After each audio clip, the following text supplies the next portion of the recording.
She said I'd never be enough, so I showed her how painful being wrong can be. That's how this whole thing started. The night she decided to humiliate me, she thought she was just speaking the truth. She had no idea she was lighting the fuse that would burn the bridge between us forever. Before I tell you how it ended, make sure you subscribe, hit that like button, and drop a comment, because this one, you'll feel it.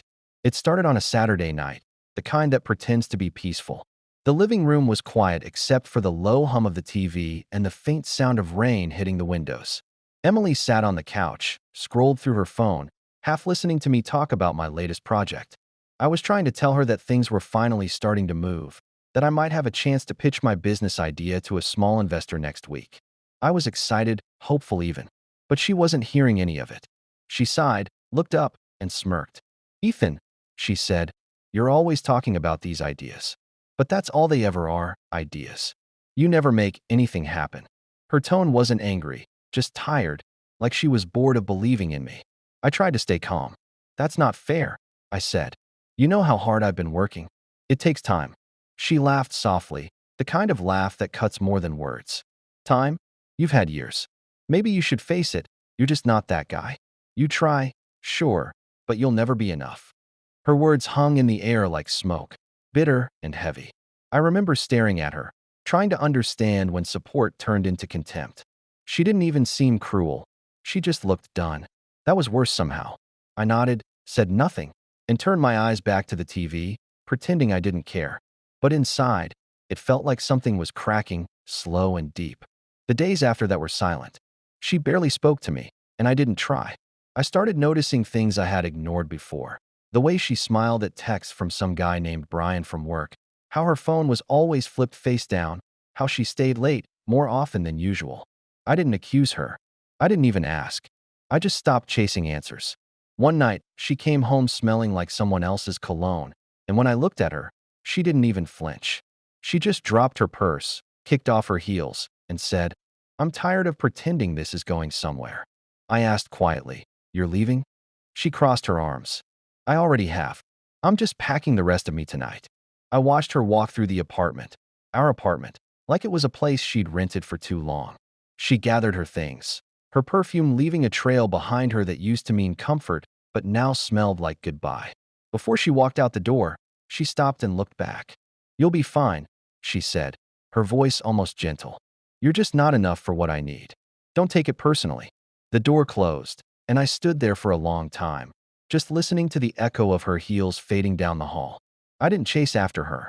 I didn't yell or beg or cry. I just sat down on the couch, the same one she used to curl up on beside me, and let the silence swallow me whole. I thought about all the times I had tried, not just for her, but for us. Every sacrifice, every plan, every night spent working late, hoping she'd see the effort. But she never wanted effort. She wanted results. And in her eyes, I was the unfinished draft that never became the story she wanted to tell. For weeks, I stayed quiet. I didn't reach out, didn't post anything, didn't try to prove her wrong. I just went to work, came home, and thought about what she'd said. "You'll never be enough." It replayed over and over, like a cruel mantra I couldn't escape. But slowly, the words started to lose their sting. They became something else, fuel. Every doubt, every insult, every smirk she'd thrown my way started to turn into something sharper, stronger. I realized I didn't want her back. I didn't even want revenge. I just wanted to be free from the version of myself that had needed her validation. It's strange how pain becomes clarity. You stop asking, why, and start asking, what now? I started fixing things in my life, one piece at a time. I went back to my business plan, tightened it, started calling contacts I'd been too afraid to reach out to. I began running again, cooking real meals, sleeping better. And for the first time in months, I didn't check my phone waiting for her to text. I didn't care what she was doing or who she was doing it with. I just wanted to move forward. Then one night, everything shifted again, because that's when I got a message I didn't expect. A simple text, short and polite. "Hey, Ethan. It's Lily. Do you have a minute?" Lily, Emily's younger sister. The one who'd always been around but never really spoke much. The quiet one with the soft laugh and honest eyes. I stared at the message for a while, wondering what she could possibly want. I almost didn't reply, but something made me type back. "Sure. What's up?" I had no idea that one small reply would change everything. When I met Lily that evening, I didn't know what to expect. She suggested a small coffee shop downtown, quiet and tucked between a bookstore and a florist, the kind of place people go to talk without being overheard.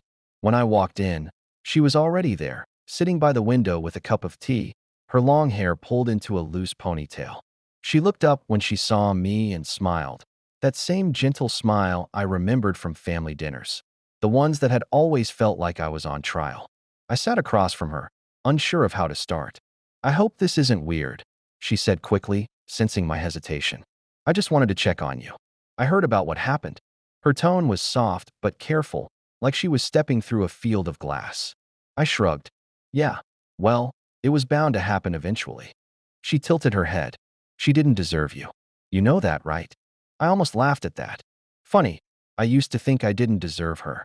We talked for hours. At first, it was small talk, work, hobbies, the weather, but then it became something more honest. She told me how she'd seen everything over the years, how she'd watched her sister tear me down piece by piece. "You were always trying so hard," she said quietly. "I used to wonder how you managed to keep smiling through it." I looked at her, surprised. "You noticed that?" She nodded. "Of course I did. Everyone did. They just didn't say anything." There was a kind of calm in her voice that made it easy to open up. I told her things I hadn't said to anyone. The constant pressure, the doubt, the silence after she left. Lily listened without interrupting, her eyes steady, kind, understanding in a way that didn't make me feel small. When the coffee shop closed, we stepped outside into the cool night air. The street was quiet, washed in yellow streetlight, and for the first time in months, I felt lighter. Lily walked beside me, her hands tucked into her jacket pockets. "You're not broken, Ethan," she said.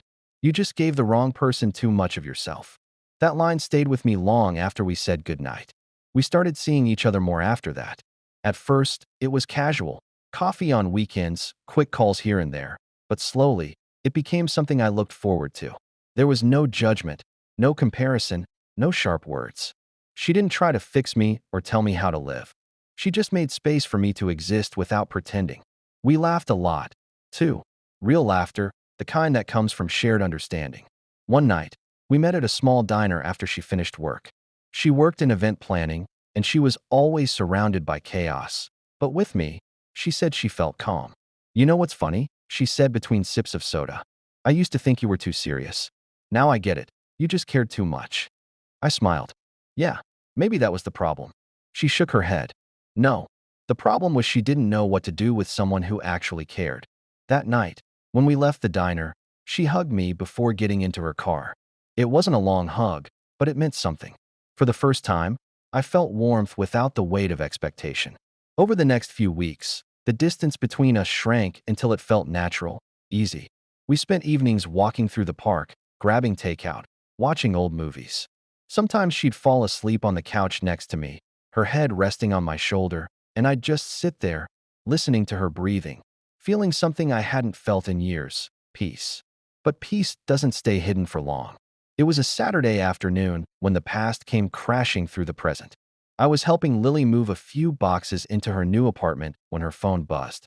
She glanced at it, frowned, and turned it face down on the counter. I noticed her expression change. "Everything okay?" I asked. She hesitated. "It's my sister," she said finally. "She just found out we've been talking." My heart sank a little, though I didn't know why. "And?" I asked. Lily sighed. "She's not happy. She called me earlier, yelled, actually. Said I was crossing a line." I leaned against the counter, trying to process that. "Did you tell her we're just friends?" Lily looked at me, her eyes soft but serious. "Are we?" The question hung there between us, heavy and real. I didn't answer right away because I wasn't sure what the truth was anymore. The air seemed to thicken around us, filled with something unspoken. She stepped closer. "Ethan, I'm not her. I don't see you the way she did." I swallowed hard. "And how do you see me?" She smiled faintly. "As someone who's more than enough." Something in me broke open at that. All the walls I'd built to protect myself started to crumble, and for the first time since Emily left, I let myself feel everything I'd been holding back. The pain, the anger, the longing for connection. I didn't plan it. I didn't think. I just moved closer, and before I could stop myself, I kissed her. It wasn't wild or desperate. It was quiet, gentle, but charged with everything neither of us had said out loud. When we finally pulled away, she looked at me, her eyes shimmering with a mix of fear and certainty. "We can't tell her," she whispered. "Not yet." I nodded slowly. "I know." That night, as I drove home, the city lights blurred past me in streaks of gold and white. My heart was racing, not from guilt, but from something else, something alive. I knew things were about to get complicated, but for the first time, I didn't care. I wasn't chasing revenge. I wasn't trying to prove anything. I was just done living small. The next few weeks felt like walking a tightrope between peace and chaos. Lily and I saw each other often, but always quietly. No posts, no pictures, no words that could spread back to Emily. It wasn't that we were hiding out of shame. It was more that neither of us wanted to hand Emily the power to twist what we had into something ugly. Still, the secrecy gave everything a strange intensity, like every text, every touch, every glance carried the weight of something forbidden.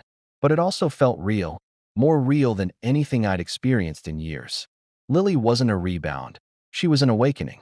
She made me remember what it felt like to be seen without judgment, to be valued for who I was rather than what I could provide. Every time she laughed, I forgot that she had once been part of a world that had written me off. One evening, we were having dinner at her place, just the two of us, music playing softly in the background. She was telling me about her job, how stressful it was planning a corporate event for a client who couldn't make a single decision, and I was teasing her about her obsession with color-coded lists. She laughed and tossed a napkin at me. It landed on my shoulder, and she grinned. "You think you're funny," she said. "I know I am," I replied. That's when her phone buzzed again. She glanced at it and froze. Her smile faded. "It's her," she murmured. "She's calling." I felt my chest tighten. "Answer it," I said calmly. "It's fine." She hesitated, then swiped the screen. I couldn't hear Emily's voice, but I could see the way Lily's expression changed. Her face hardened, her jaw set, her eyes flicked toward me. "I told you already," she said into the phone. "You don't get to tell me who I can talk to. You gave that up when you walked away." There was a pause. Then her eyes widened slightly, as if Emily had said something cruel. "No," she said firmly, "he's not using me. And you don't get to call him that. You don't know him like I do." Another pause. Then Lily's lips parted slightly in disbelief. "Wow," she whispered. "You're really something, aren't you?" Then she ended the call. The silence that followed felt thick. She set the phone down and exhaled. "She called you a mistake," she said softly. "Said I'm humiliating the family." I didn't know what to say. I reached across the table, took her hand. "You didn't do anything wrong," I said. "She just can't stand losing control." Lily nodded slowly. "Yeah, that's exactly what this is." She smiled faintly then, but it didn't reach her eyes. That night, as I drove home, I thought about how strange it was, how someone could once hold all your heart and later become a stranger with nothing but resentment left. Emily's opinion didn't matter to me anymore, but I knew it mattered to Lily, at least a little. That's what made it dangerous. A few days later, I got a text from an unknown number. "You really couldn't find anyone else?" The words hit like a whisper from the past. I didn't need to ask who it was. Emily had found out officially now. I didn't respond. A few minutes later, another message arrived. "You think you've won something? You haven't. You're pathetic." I stared at the screen, then simply locked the phone and put it away. Silence was more powerful than any reply I could give her. But I could feel something shifting, the calm before a storm that was no longer mine to stop. The storm came 2 days later. Lily called me, her voice shaking slightly. She showed up at my apartment. My grip tightened on the phone. "What?" "Yeah," she said breathlessly. She was waiting outside when I got home. Said she wanted to talk. It turned into her screaming about loyalty, about betrayal. She said I was ruining her life. I could hear the frustration in her tone, the disbelief. I told her to leave, Ethan. I told her I wasn't going to apologize for being happy. There was a pause. Then she added quietly, "She slapped me." I froze. "What?" "It wasn't hard," she said quickly, but still. I didn't hit her back. I just told her she needed help and walked inside. That night, I drove to her place. She was sitting on the couch, eyes red from tears, trying to pretend she was fine. I didn't ask questions.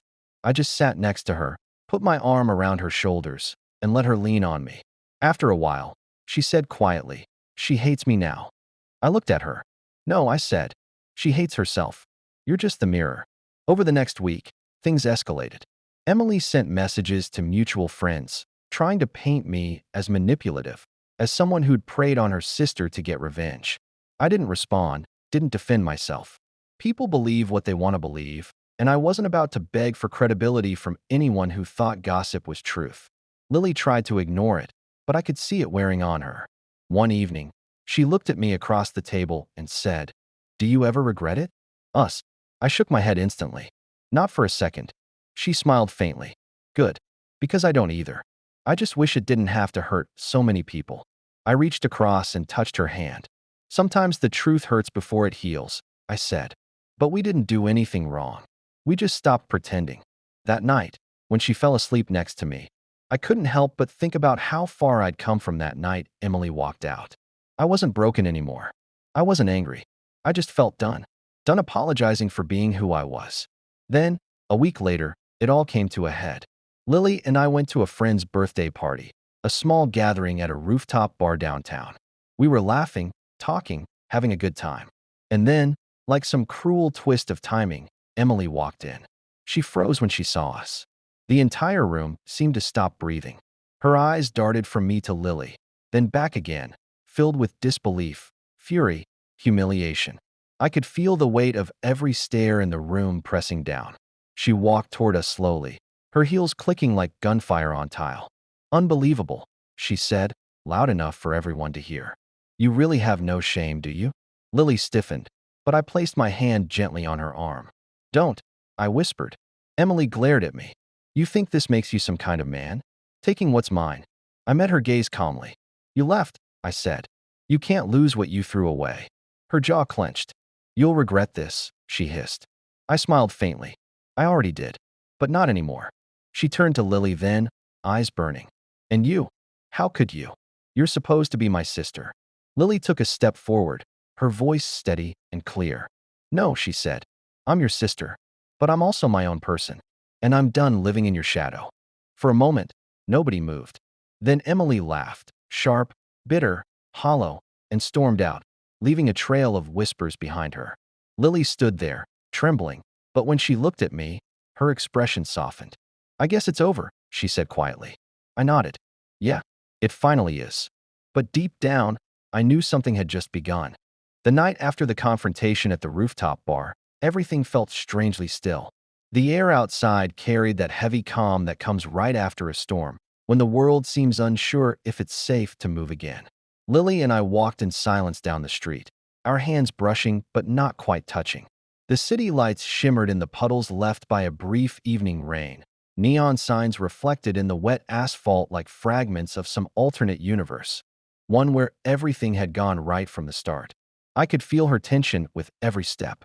She was trying to be strong, but I knew the moment we got inside her apartment, the mask would crack.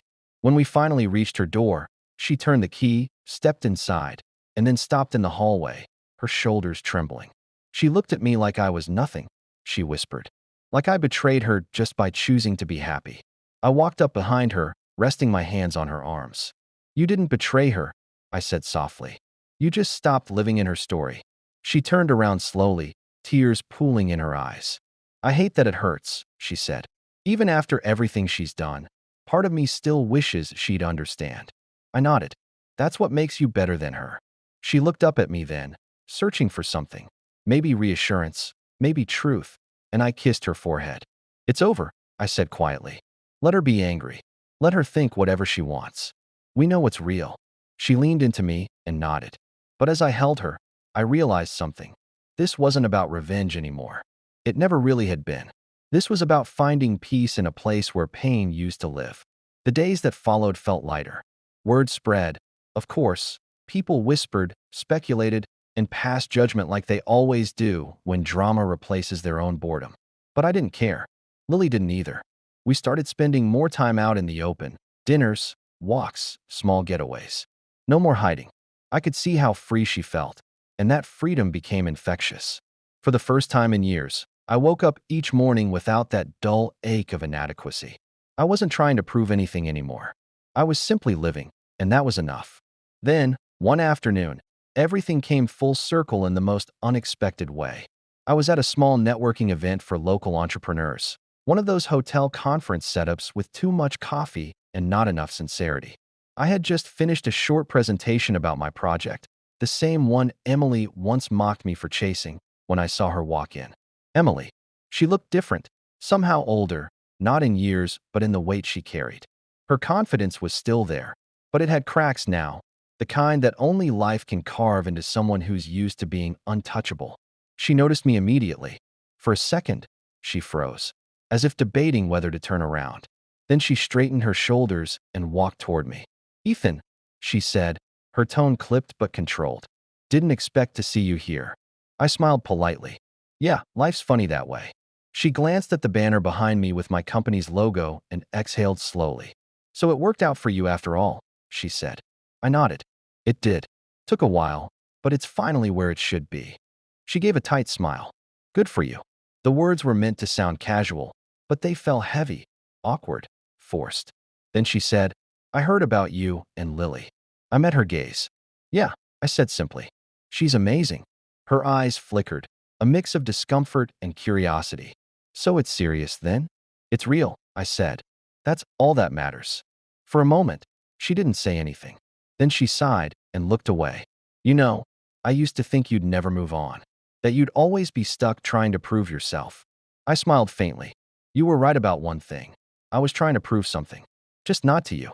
She looked back at me sharply, and for the first time, I saw something in her expression that almost looked like regret.